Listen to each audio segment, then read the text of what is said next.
Today, my husband and I are taking you with us on a peaceful spring walk through Assiniboine Park. On this day, we decided to explore Assiniboine Park on foot, starting near Pavilion Crescent and making our way through some of the park's beautiful gardens, trails, sculptures, ponds, and riverfront areas. Our route would take us past the Pavilion, the Riley Family Duck Pond, the Park Café, the English Garden, the Leo Mol Sculpture Garden, the Taras Shevchenko Monument, and eventually toward the Assiniboine River Park Bridge. Along the way, we would encounter beautiful spring flowers, sculptures surrounded by greenery, peaceful ponds, the flowing Assiniboine River, Canada geese, walking and cycling paths, and some unforgettable views from the bridge. We weren't in a hurry. We simply wanted to walk together, enjoy the scenery, and experience Assiniboine Park during this beautiful time of year. So come along with us as we explore Assiniboine Park in the spring of 2026. As we entered Assiniboine Park, one of the first landmarks we encountered was the Pavilion. The Pavilion is one of the recognizable buildings within the park and serves as an important gathering and cultural space. Inside and around the Pavilion, visitors can find spaces for events, exhibitions, and other activities. The park itself is open to the public year-round, while the Pavilion has seasonal operating hours. For us, however, this was simply the starting point of our walking adventure.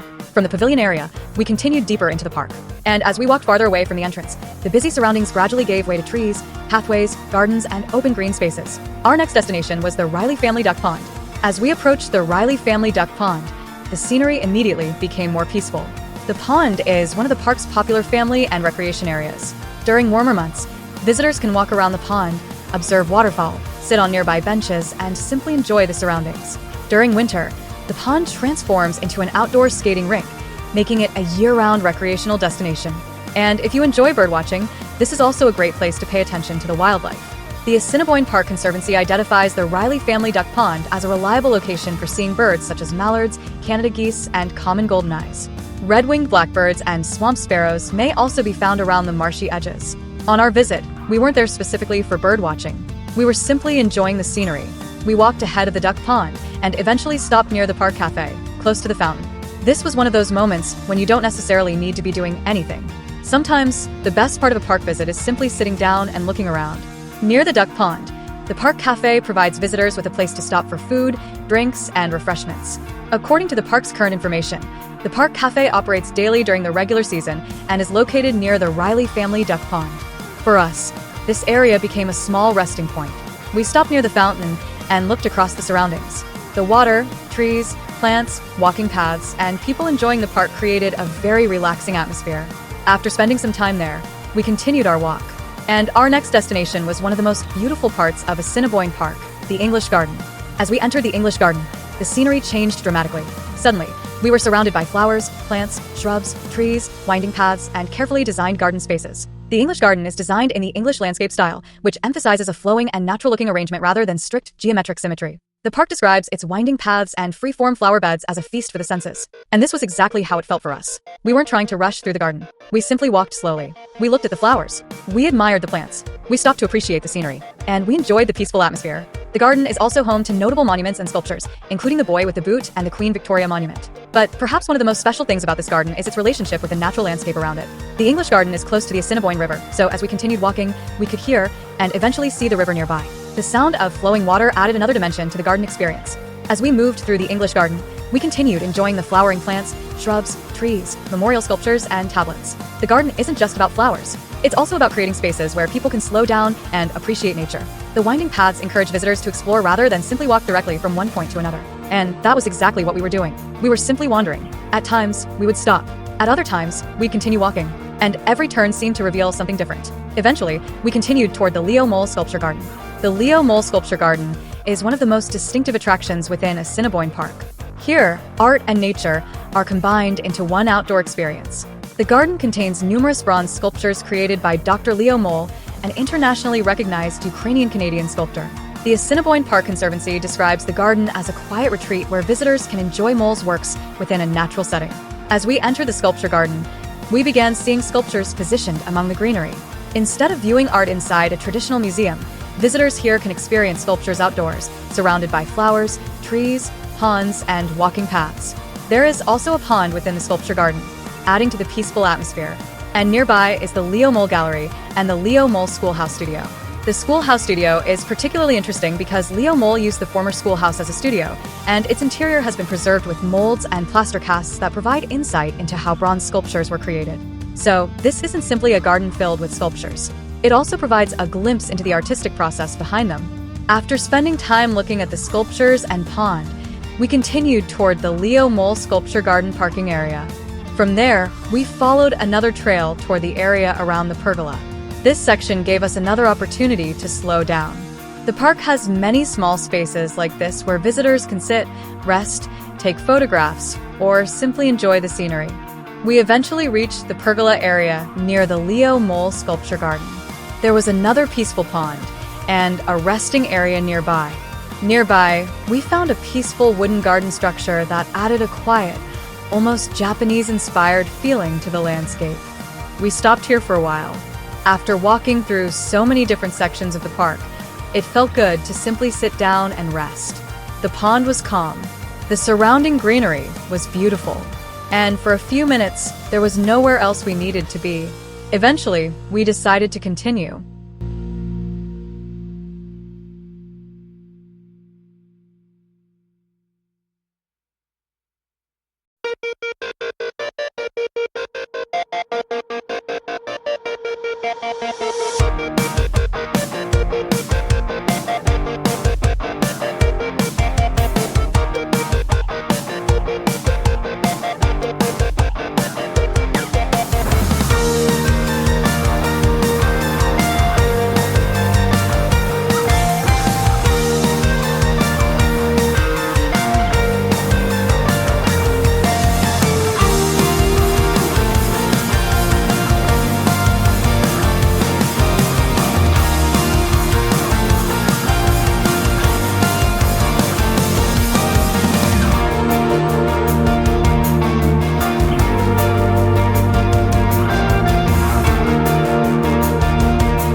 We retraced our steps toward the Leo Mol Sculpture Garden.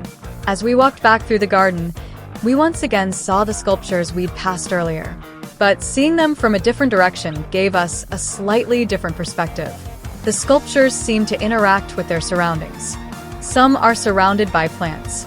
Others are positioned near water. And the changing light and greenery create different impressions as you walk around them. We passed the fountain in front of the Leo Mol Museum and continued toward our next destination.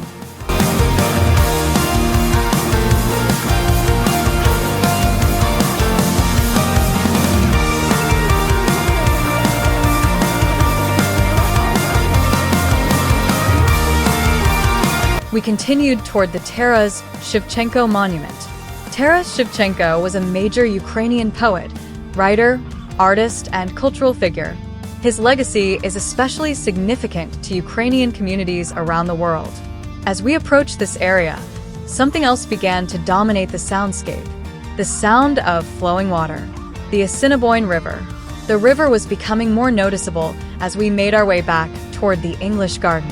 And that combination, the cultural monument, trees, pathways, and sound of the river, made this section particularly memorable.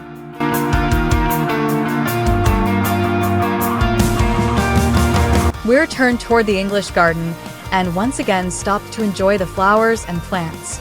By this point in our walk, we weren't simply trying to reach the next destination. We were enjoying the journey itself. We looked at the flowering beds. We admired the shrubs and mature trees. We noticed memorials and tablets throughout the garden. And beside everything was the Assiniboine River. The river provides a natural boundary and a peaceful backdrop for this part of the park. We spent several minutes simply enjoying the scenery, and eventually, it was time to continue.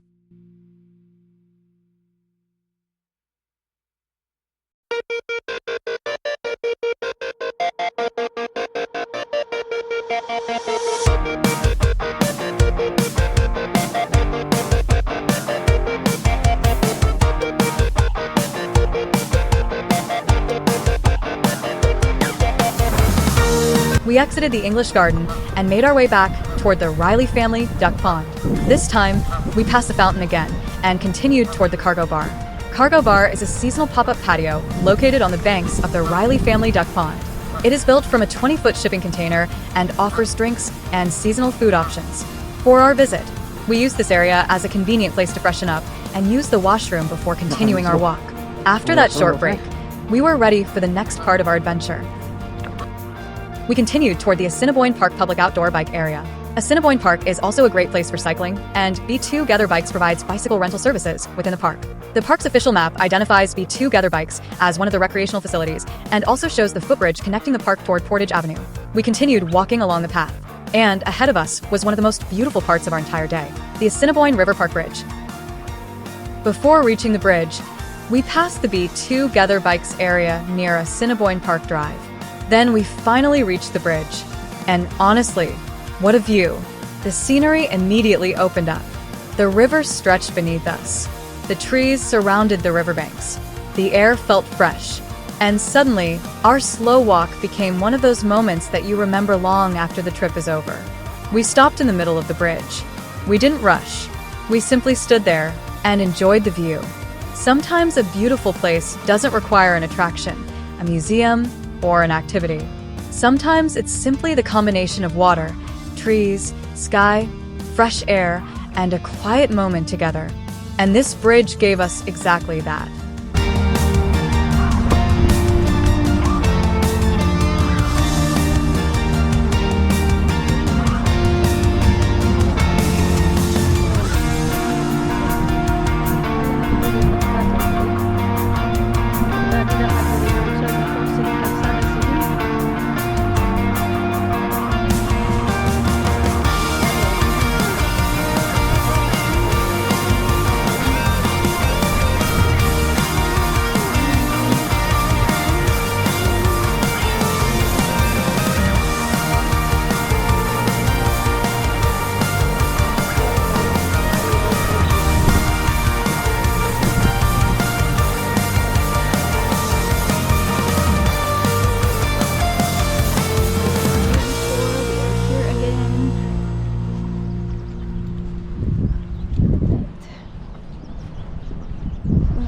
Think.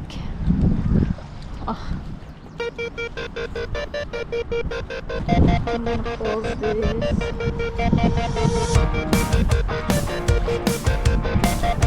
Kasi luar dia ada tadi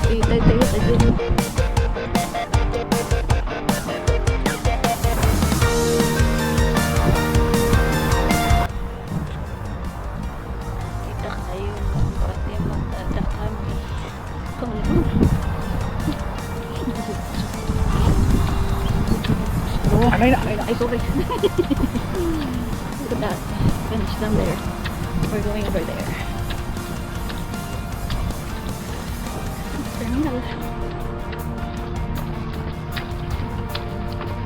After crossing the bridge, we continued toward the area you identified as Agassiz Ice by Gordon Reeve. Along the way, we noticed something else that immediately caught our attention. There were Canada geese, quite a few of them. The area had public benches where we could sit down, so we decided to rest for a while. We watched the geese coming and going. People were walking across the bridge. Others were enjoying the park. And we simply sat there and watched the world go by. This is another reason Assiniboine Park is such an enjoyable place. You can create your own experience. You can spend the day visiting attractions. You can exercise. You can cycle. You can garden watch. You can photograph wildlife. Or you can simply sit on a bench and watch birds. The Assiniboine Park Conservancy also encourages birdwatching throughout the park, with areas such as the Duck Pond, English Garden, and Leo Mol Sculpture Garden providing habitat and opportunities to see different species. After resting near the river, we decided to walk back toward the Assiniboine River Park Bridge. And, of course, we stopped in the middle again. We couldn't resist. The scenery was simply too beautiful. We stood there once more, enjoying the river, the trees, the breeze, and the peaceful surroundings. And then something unexpected happened. While we were enjoying the scenery, our camera captured an airplane flying overhead. And that actually made perfect sense. Winnipeg Richardson International Airport is nearby, so airplanes are naturally part of the sky around this part of Winnipeg. It was one of those completely unplanned moments that makes travel videos special. You can plan your route, you can plan where you want to stop, but you can't plan every little thing that your camera will capture. Sometimes, the most memorable moments simply happen. After enjoying the bridge one last time, we began our walk back toward the pavilion. We retraced our route through the park, and as we walked, we reflected on everything we had seen that day. We had started at Pavilion Crescent. We passed the pavilion. We visited the Riley family duck pond. We stopped near the fountain and Park Café. We explored the English Garden. We walked beside the Assiniboine River. We discovered the Leo Mol Sculpture Garden. We rested near the pergola and pond. We passed the Taras Shevchenko monument. We returned through the English Garden. We stopped near Cargo Bar. We continued toward B2 Gather Bikes. We crossed the Assiniboine River Park Bridge. We watched geese near the river, and we experienced that beautiful view from the bridge one more time. Finally, we walked back toward the parking area near the pavilion, and that brought our Assiniboine Park adventure to an end. What we loved about this walk was the variety. Within a single outing, we experienced gardens, art, water, wildlife, recreation, history, architecture, and peaceful walking trails. Assiniboine Park really gives visitors the opportunity to choose their own adventure. You can come here for a quiet walk. You can bring your family. You can ride a bicycle. You can visit the gardens. You can explore sculptures. You can watch birds. You can enjoy food and drinks. You can visit the zoo or the Leaf. Or you can simply find a bench beside the river and enjoy the scenery.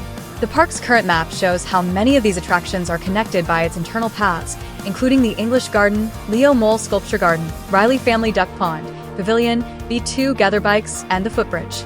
And for us, this particular day wasn't about checking off every attraction. It was about walking together, discovering beautiful places, stopping when something caught our attention, and enjoying the summer day.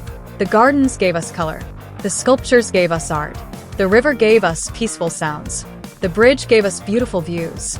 The geese gave us a little wildlife encounter. And the airplane flying overhead gave us an unexpected memory to take home. So if you're visiting Winnipeg and looking for somewhere to spend a few peaceful hours outdoors, Assiniboine Park is certainly a place worth exploring. Don't just drive through it. Get out of the car, walk the paths, explore the gardens, look at the sculptures, listen to the river, watch the birds, and take your time. Because sometimes, the best memories aren't created by rushing from one destination to another. They're created by simply walking together and enjoying the moment. This was our journey through Assiniboine Park in Winnipeg, Manitoba. From Pavilion Crescent, through the Riley Family Duck Pond, English Garden, Leo Mol Sculpture Garden, Taras Shevchenko, and along the Assiniboine River, before ending our day at the beautiful Assiniboine River Park Bridge. Thank you for walking with us. And until our next adventure, take care, keep exploring, and enjoy the beauty around you.